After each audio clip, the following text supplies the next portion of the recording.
Истекува рокот на УНЕСКО за затворање на депонијата Буково.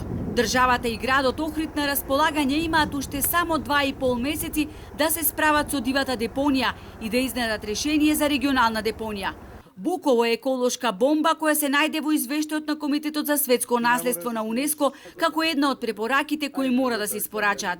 Во акциониот план стои дека до крајот на 2020 година треба да се затвори депонијата во Буково и да се изгради претоварна станица, но ништо од тоа. Од јавното предпријатие Комуналец, кој стопанисува со Буково, велат дека имале одличен план за изграда на фабрика за одлагање и селектирање на отпад, но истиот пропаднал. Во овој момент реално ова се диви депонии кои што работат без дозвола и од друга страна се и голем трошок за јавното предпријатие. Ние чекаме на државата. Ние ви кажав како јавно предпријатие имаме план, меѓутоа тој план се коси со националната стратегија која што во меѓувреме донесе државата и мораме да чекаме на државата за изградба на регионалните депонии. Невладините ги критикуваат надлежите дека го преспа времениот рок кој го добија во Баку и оти повеќе немаат време да го спасат градот од загадувањето на Буково.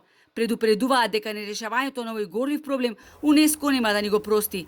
Поради несоодветното третирање на отпадот, еколошките здруженја обвинуваат за загадување на животната средина и изворите од кои луѓето пијат. Сите тие одседни води кои што преку таа земја доаѓаат до подземните води носат одредени штетни хемиски соединенија. Па мислам дека во другата страна, ние мислим дека тоа само носи на такви штетни соединенија само на Охридска страна, меѓутоа на Ресенска страна кај од другата страна на Буково веќе се констатирани во некои извори и се констатирани штетни хемиски материи. Депониите се национален проблем и треба да се најде одржливо решение, додека да се изградат регионалните депонии. Од Центарот за развој на југозападниот плански регион кажаа дека за изграда на регионална депонија за овој регион чини 39,7 милиони евра. Експертите кои имаат искуство со вакви проекти потенцираат дека е неизводливо со толку пари да се направи современа депонија. Со одредени структури сакавме една депонија да правиме на времето кај Куманово. И тоа беше за цело подрачје, значи Велес, Куманово, па и Скопје. Може да не ве лажам, близу милиарда дојде. Тоа е сериозна работа.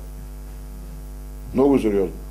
Откако Министерството за животна средина се откажа од идејата за изграда на регионална депонија во Годивје, сега ја анализирале можноста регионалната депонија да се гради во Пелагонитскиот регион.